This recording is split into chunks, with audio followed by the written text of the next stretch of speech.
to the Rewind. I'm Megan McDonald. We had such an exciting opening weekend of conference play in both men's and women's basketball, but we'll get the show started with the Seattle U women's head coach Joan Bonvicini potentially crossing off a huge milestone in one's career as she headed into the weekend with a shot to get her 700th career win.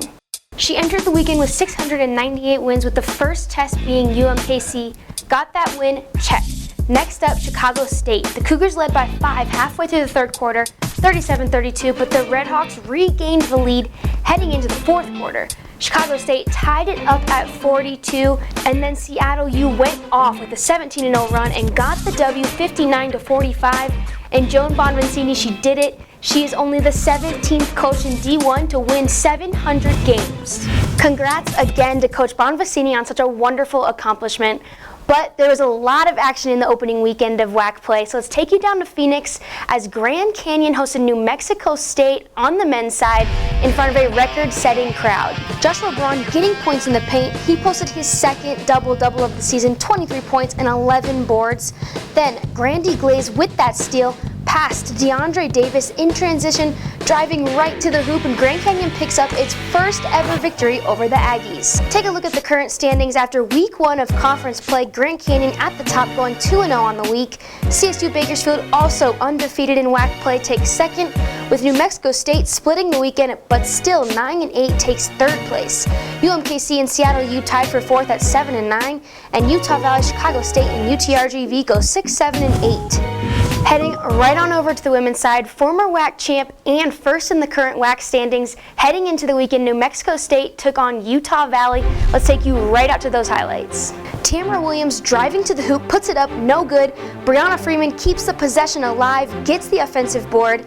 Maria Seals, shot clock running down, puts up a 3 at the buzzer, and it's good. Seals trying to get her team fired up, but it just wasn't enough. There's Brianna Freeman, no one around her, hits the three-pointer, and the Aggies go on to win 73-68. Utah Valley gotta have that short-term memory as the Wolverines travel to Edinburgh, Texas to play UTRGV just days later. Vaqueros on the board, that was Bernicia Peters' corner 3.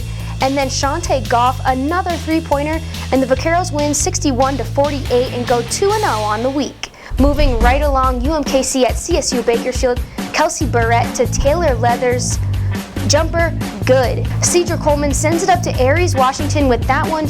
Sheila DeRuse with 20 points and brought down 9 boards, and UMKC picks up the road win 56-40. Here's the standings after the first week of WAC play. New Mexico State taking that #1 spot as they won both games this week, but also going 2-0 is UTRGV and Seattle U at 2nd and 3rd place. UMKC, Bakersfield, and Grand Canyon go 4, 5, and 6.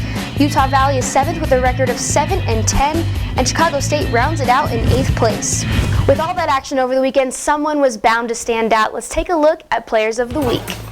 On the men's side, after being named to the mid-season watch list for the Lou Henson Award and for the first time this season and second in his career, Joshua Braun of Grand Canyon takes home this week's honor.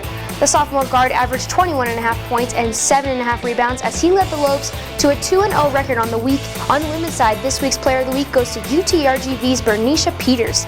Just a freshman, the guard led the WAC in scoring on the opening weekend of conference play, putting up 19 points and 20 points in wins over both Grand Canyon and Utah Valley. Don't forget you can watch live games on the WAC Digital Network at wacsports.com/live. For more information, check us out at wacsports.com or follow us on Twitter and Facebook.